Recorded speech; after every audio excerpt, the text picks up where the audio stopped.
eu preciso. Eu preciso iniciar esse vídeo como Admar Lopes, um homem viril. Você tá ligado, família, que hoje foi a apresentação de Cláudio Spinelli e Cuiabano. Então eu não tenho o direito de iniciar esse vídeo de uma outra forma. Claro que eu vou recorrer ao Google para ler a letra, porque essa música é de 1986. O Tiagão ainda estava na sacola do papai. Então vamos lá. Veja bem, sinta o clima. Eu tenho a força, sou invencível, vamos amigos, unidos venceremos a semente do mal.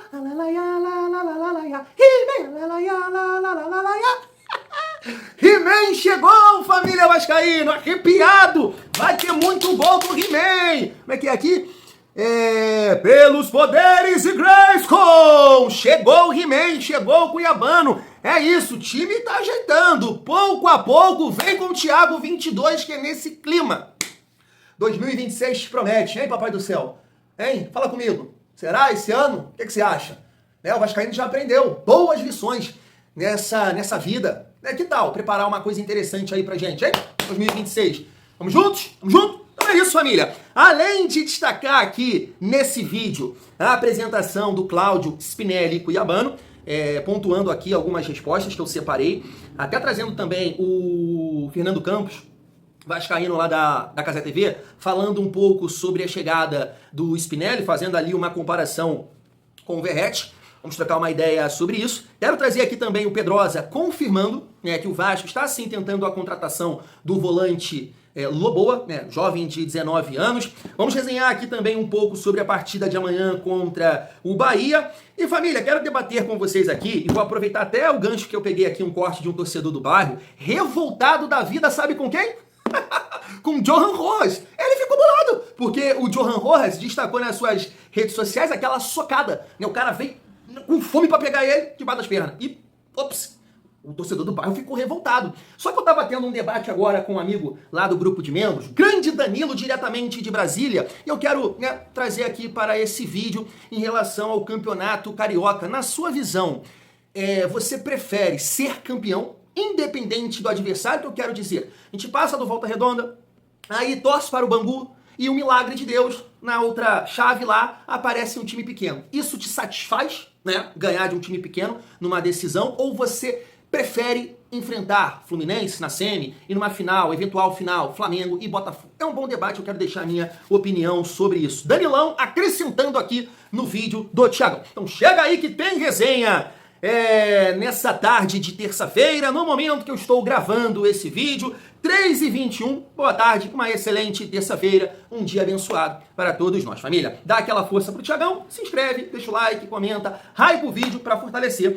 o nosso trabalho. O meu parceiro Marcão, lá também do grupo de membros, ele fez um pedido muito especial. Thiago, manda um parabéns para minha sogra, Divanilde, eu acho que é isso. Divanilde, grande abraço para a senhora, que Deus abençoe, um dia especial aí, muitos anos de vida. É um vascaíno aqui, 22, nesse momento estou empolgado com a apresentação do He-Man e do Cuiabano, mas parabéns, Deus abençoe a sua vida, que seja um dia muito abençoado, curtindo muito aí o seu aniversário em família, fechou? Vamos seguir. Aí, Marcão, mandei um abraço, vai ganhar moral, hein? Tamo junto. Família, vamos seguir aqui a nossa resenha para trocar uma ideia sobre essa informação aqui do Bruno Murito em relação ao Matheus França, porque me parece que mudou a ideia sobre esse jogador. Internamente o Vasco já discute a possibilidade de antecipar a rescisão em relação ao Crystal Palace, porque é um jogador que ganha muito bem. Segundo aqui a informação, tem um dos maiores salários do elenco e não consegue contribuir com absolutamente nada. No início, que a gente trocou uma ideia sobre isso, que cerca de um mês, 2 meses atrás, o Vasco não tem a intenção de tentar encerrar esse contrato de empréstimo. Eu entendi a situação como assim, o Vasco honrar com o que combinou e tudo mais, para não se queimar no mercado, eu pensei que foi isso. Mas me parece que era uma análise técnica mesmo, já que o Vasco pensa nessa possibilidade agora. Então vamos supor, cara, será que o Matheus França ganha quanto no Vasco? Em torno de 800 a 1 milhão? Não sei, de repente é isso, tá, família? E aí, Matheus França, David, nossa senhora, é muito papel colorido, não vou nem usar o termo que eu quero utilizar aqui, mas é muito dinheiro para 2 jogadores, cara, meia boca, né? O Matheus França realmente, cara, eu esperava alguma coisa do Matheus França, mas não dá, família. É um jogador que eu venho falando isso aqui. Primeiro, precisa melhorar fisicamente. Cara, não é no Vasco, é em qualquer lugar desse mundo. Se ele jogar aqui no sintético perto de casa, capaz de ele não render. Ele não vai sobressair. Claro, comigo 100 quilos pesadão, ele vai passar por cima. Mas eu tô com a galera que tá bem condicionada, não vai, pô. Não vai porque o cara tá travado. Então, assim, triste, né? Triste que mais um investimento que o Vasco fez que não teve retorno nenhum. Essa foto aí que eu mostrei pra vocês, pelo menos isso, né? Ele cravou o pênalti contra o Botafogo. Tem isso aí, porque, né, o restante da passagem dele com a camisa do Vasco, realmente... Nossa! Família, deixa eu pontuar também essa matéria aqui do GE, falando sobre o Thiago Mendes. Olha só, após começo sem muitas oportunidades, Thiago Mendes vira peça-chave de Diniz. Realmente, assim, o Thiago Mendes, ele vem calando a boca de muitos vascaínos, né? Porque, cara, o que teve de vascaíno criticando a contratação do Thiago Mendes, o próprio Edmundo, né? O próprio Edmundo, mas cansou de falar que o Thiago Mendes acertou com o Vasco, né, pela renovação do Léo Jardim. E, cara, eu sempre pontuei aqui, eu sou um dos vascaínos que teve um período que eu critiquei sim, tá? Principalmente pela avaliação física do jogador. Mas foi só o tempo, né, família? Tecnicamente, eu sempre falei, família, é um jogador acima da média. Ele é tipo um Jair, até acho ele melhor que o Jair, tá? Mas ele é tipo um Jair, um cara que tem boa técnica e a parte física me parece, né, tá ali, precária. Não, mas, né, ganhou ritmo, utilizou da experiência dele na Copa do Brasil e jogou muita bola na semifinal e também na final. E hoje, de fato, é um jogador importante. Tanto que eu vi, né, o Flávio Dias outro dia, um corte dele que apareceu numa outra rede social, falando que na visão dele o capitão do Vasco deveria ser o Thiago Mendes, né? Pela liderança, pela imposição física, né? Tromba, dá carrinho.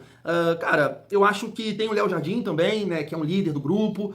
O Felipe Coutinho, eu acho que ele exerce essa liderança assim, cara. Você vê o Felipe Coutinho cobrar muitos companheiros. Eu vejo ele cobrar, ele reclamar, fala muito com a arbitragem. E é uma liderança técnica, né? O que a gente espera do Felipe Coutinho é que ele possa se tornar um protagonista do Vasco, e não um coadjuvante de luxo. Mas tá aí um jogador que, eventualmente, eu acho também que pode ser capitão do time. Então, é um reforço, né, que o Vasco ganhou desde a Copa do Brasil, da reta final da Copa do Brasil, vem jogando muito bem, mas é aquilo que eu falo com vocês. Ah, Thiagão, você é muito mala, você é chato. Poxa, não é a questão, família. A questão é que o Thiago Mendes e o trio, né, de meio campo ali, não vou citar somente o Thiago, porque é uma questão de equilíbrio. Então você não pode falar somente de um jogador, né? Até porque se de repente a gente tivesse um terceiro homem de meio campo com mais mobilidade, ou pontas também com força física, que hoje não é o caso do Vasco, o titular é o Nuno e o Felipe Coutinho. Então dificulta mais para os dois volantes ali, porque esses dois jogadores não têm pegada, né? Não ajudam tanto assim sem bola. Então dificulta para os dois. Então de repente, tendo jogadores de mais força física na frente, o Thiago Mendes ia lidar muito melhor com isso. Mas eu quero muito ver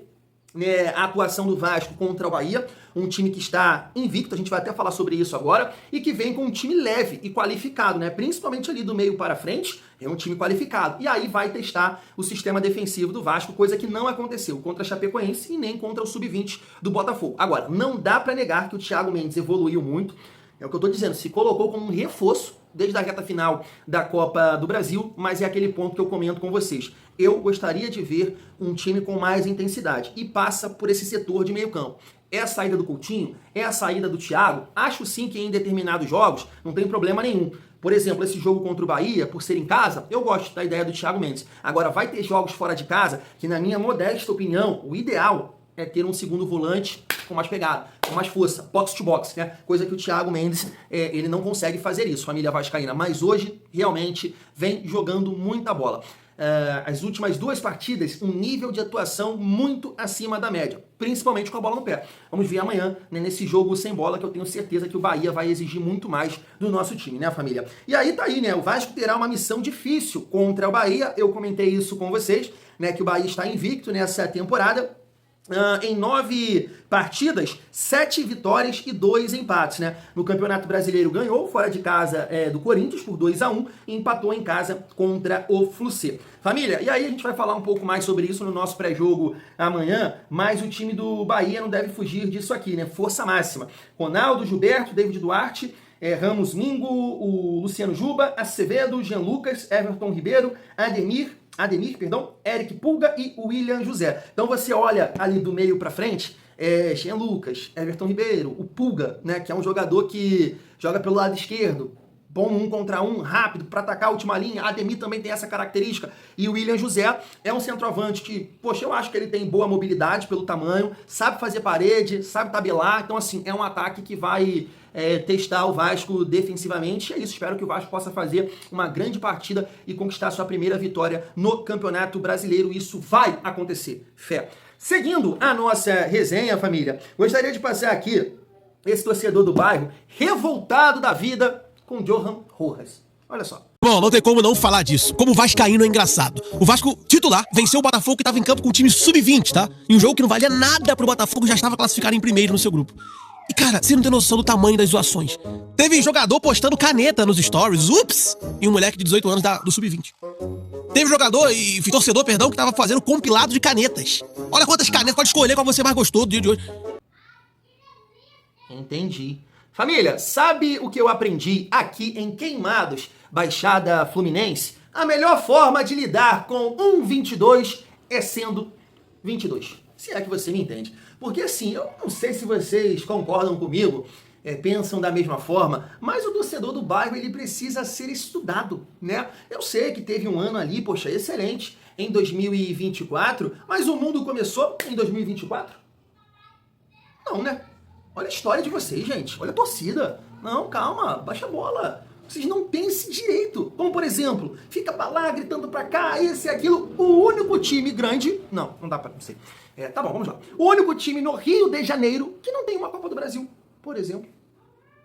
Então, gente, não tem como essa soberba de vocês não, gente. Pelo amor de Deus. E no ano passado? Atacante de 95 milhões, ponta de 70 milhões, goleiro de não sei o que, zagueiro de não sei o que. Saíram pra gente, pô. Com Hugo Moura. Hugo Moura na zaga. Hugo Moura na zaga. Hugo Moura e Lucas Freitas, tá? Hugo Moura e Lucas Freitas. Respeita. A gente tirou vocês da Copa do Brasil, tá? Atacante de 95 milhões. Ah, pelo amor de Deus, gente. O que é isso? Então, assim, o Johan Rojas, ele tá zoando o lance. Não é ter ganhado do Sub-20 do Botafogo. Pô, o moleque veio juntando ali, querendo ele. Toma. Tomou a socada. Entendeu? Relaxa. Fica nervoso não, gente. Cara, o Vasco incomoda muito. Mas deixa eu falar com vocês, família. O papo agora é com vocês. Tava debatendo com um amigo hoje lá no grupo de membros, o Danilo, essa questão do Campeonato Carioca, né? Porque assim, eu prefiro enfrentar o Fluminense na semifinal e Botafogo ou Flamengo na final. E na visão dele, não, que é isso, Thiagão? Eu vou torcer pro Bangu e quero pegar um time pequeno na final, o negócio é ser campeão. E eu entendo que muita gente vai concordar com ele. Só que eu penso assim, família, o que a gente almeja nesse ano e futuramente, cara, não vai ser um campeonato carioca e jogando contra times pequenos que o Vasco vai alcançar essa casca necessária. Eu sei que isso, família, não garante nada, na verdade, né? Porque, por exemplo, o Palmeiras é um time acostumado a decidir e não ganhou nada no ano passado. Mas, na minha opinião, isso ajuda. O grupo, o time, a diretoria, o ambiente, né? O Vasco voltar a competir contra times jogando em alto nível, tá? Em alto nível. E acho que encarar o Fluminense na semifinal e na final o Botafogo e o Flamengo é o ideal. É o ideal. Ah, mas isso e aquilo, o negócio é o título. Eu não penso assim, entende? Eu não penso assim. Por exemplo, o Dorival, ele comentou isso quando jogou contra a gente na Copa do Brasil. O que ele falou? Lá tem 12, 13 jogadores que nunca disputou uma decisão. E o Vasco sentiu, pô. Então, eu prefiro muito mais, né, jogar contra adversários que de fato possam trazer ali uma dificuldade para o Vasco, a gente criar uma casca, ser testado defensivamente, potencializar o nosso ataque, do que jogar contra times que... mas aí, Thiago, é um título. Aí ele falou lá o argumento dele. Mas quando tu, poxa, lá na frente, tu acha que isso vai importar, vai contabilizar lá. Não, eu sei, eu falei, Danilo, eu nem sei se eu vou estar vivo, irmão. Daqui a 20, 30 anos, entende? Então eu penso dessa forma, família. Eu gostaria de enfrentar a Fluminense na semifinal, Flamengo e Botafogo na final. Na minha visão, é isso aí. Para ganhar o Campeonato Carioca de 2026, eu vejo dessa forma. Mas eu queria saber a opinião de vocês também. Família, seguindo a nossa resenha, deixa eu trazer aqui o Lucas Pedrosa falando da possibilidade, na verdade, confirmando, né, melhor dizendo, que o Vasco está sim negociando com Loboa. Olha só. O Vasco tem interesse no Loboa. E tem mesmo. Tem mesmo. É fato. Tem interesse. Jogador de 19 anos. Volante. Cara, se falou do Alan, né? Que tá indo pro Corinthians. E eu dei minha opinião aqui na live. Se falou de outros nomes. Eu acho que a maior dificuldade que o Vasco vai enfrentar é porque Esse jogador agora vai ser cada vez mais valorizado. Ele é um volante que já frequentou a seleção de base da seleção colombiana. Ele tá no Independiente Medellín, se eu não me engano, que é a equipe dele. Não é uma equipe que costuma fazer grandes vendas, mas ele tem 19 anos e ele é um perfil que tem muito a evoluir. Muito a evoluir.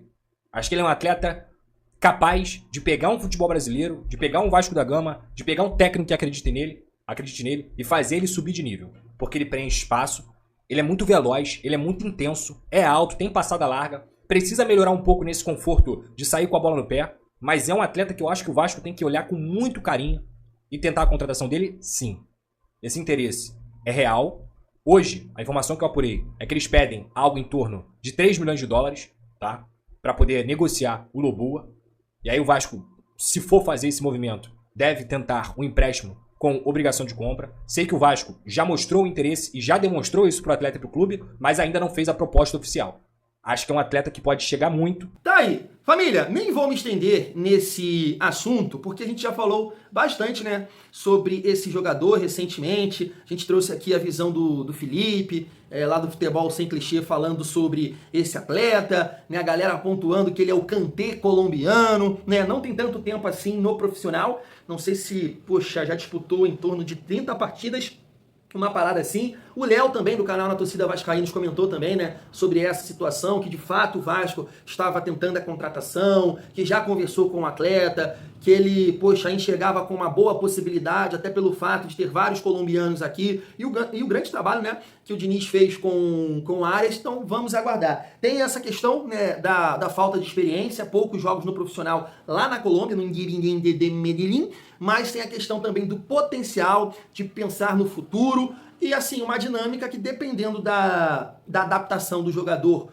pro futebol brasileiro, competitividade, ele pode acrescentar, agregar na questão do pulmão, né, da intensidade. É um cara que tem essa característica, né, de encostar na frente, de boa capacidade física. Eu falei exatamente isso aqui com vocês nesse vídeo sobre a situação do Thiago Mendes, de ter essa opção no elenco, né, família? E aí a gente finaliza aqui o vídeo, trazendo aqui uma resposta do Spinelli e também do Cuiabano. Eu até traduzi, né, a resposta do Spinelli. E depois eu vou passar o corte também do Fernando Campos, lá na Cazé TV, falando desse jogador. Se liga só. Sim, eu acho que no começo o Diniz deve ter uma ideia bem clara, mas, com o passar dos jogos, o time vai encontrando sua forma, seu jeito de jogar. E com certeza ele, como alguém que pensa muito e trabalha bastante, deve ter tudo isso na cabeça também. A verdade é que hoje foi meu primeiro treino, estou muito feliz.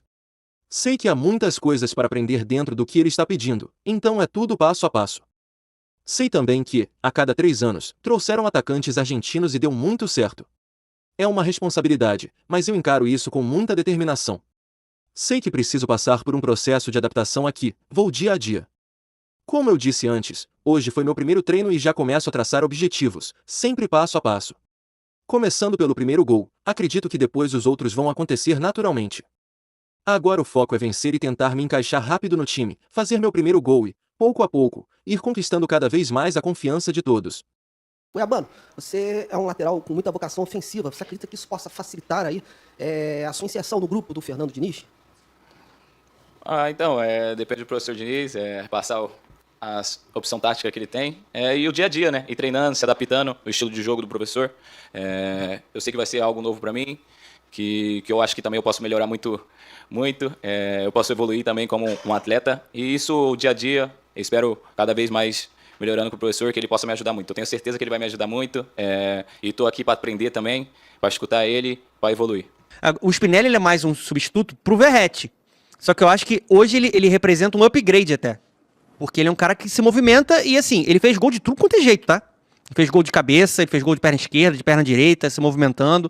Acho uma boa contratação do Vasco. O Vasco sendo criativo no mercado, conseguindo aproveitar uma oportunidade. Um valor que é difícil você trazer um cara, né? Sim. Foram 10 milhões de reais, mais ou menos. E chega numa boa idade, tá motivado. Gol de barriga. Né, assim, fez gol de tudo quanto é jeito. Acho que, assim, repito, a direção do Pedrinho, o Admar, a diretoria tá entregando o melhor elenco do Vasco desde 2011 pro Diniz. Família, deixa eu começar falando sobre o Cuiabano. Eu assisti a coletiva de apresentação toda. né, ele destacou várias situações, foi perguntado sobre o Botafogo, a disputa com o Piton. Ele está preparado, né, para fazer a sua estreia com a camisa do Vasco, colocou ali nas mãos do Fernando Diniz, mas eu fiz questão de destacar essa resposta, ele falando da parte tática e da sua característica ofensiva, porque assim, família, eu acho que ele vem, né, para ser titular, na minha opinião. Acho não, tenho certeza, até pelas opções que a gente tem hoje de centroavante, sabe? Eu acho que o Cuiabano, ele se encaixa muito mais no time titular do Vasco do que o Lucas Piton. Lucas Piton e Verratti, beleza, é o arco. Agora, Brenner e Spinelli não é a principal característica do Spinelli, né? Que tem essa presença diária. Eu acho até que ele manda bem ali, tem alguns gols dele, né, no Del Valle de cabeça, mas não é a principal característica. Então acho que o Cuiabano, esse facão, esse chegar no fundo e bater cruzado, ter mais força para fazer essa ultrapassagem, é mais interessante para a composição do nosso time titular. Mas, né, como ele disse, o Diniz que vai definir isso, e eu acho que o Diniz vai segurar, vai demorar para optar por essa possibilidade, família. Eu só espero que ele possa colocar, né, rapidamente o Cuiabano.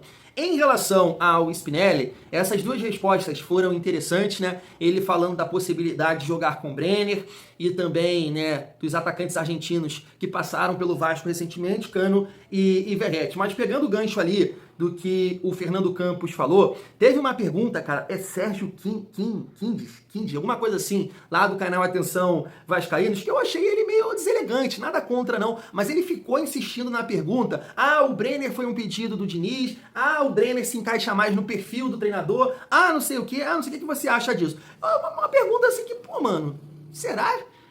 Esse clima assim de, sei lá, colocando que o jogador não tem o perfil do Fernando Diniz, assim, eu acho muito pelo contrário, né? Tecnicamente pode não ser um primor, né? Mas é um jogador que tem saúde, que vai te ajudar no jogo sem bola, nessa pressão que o Diniz também gosta de fazer, por essa saúde que ele tem. A gente viu ele pressionar o Vasco, a gente viu ele ajudar defensivamente, roubando bolas e puxando contra-ataques. Então, assim, não entendi a pergunta ali do amigo, com todo o respeito, assim, pelo momento, né? O jogador tá chegando, vem de uma boa fase, como assim não entra no perfil do treinador? Não, de repente, sim, tá um passo atrás em relação à parte técnica do Brenner, mas é um jogador que vem justamente com essa mobilidade que o Fernando Campos falou e tem sim um encaixe. Pode não ter o encaixe numa fase do jogo, mas tem outra. Tem outra. E aí nessa fase que ele não tem, tenho certeza que com muita dedicação ele pode, né, suprir isso aí. Então eu vejo dessa forma. Acho que o Vasco fez um movimento importante contratando esse jogador, família. Agora, como ele mesmo disse, né, é marcar o primeiro gol, é trabalhar, é buscar a confiança da comissão técnica, dos companheiros e aí seguir marcando os gols e representar muito bem, né, como ele respondeu bastante também a camisa 77 que era do Ryan. Fui!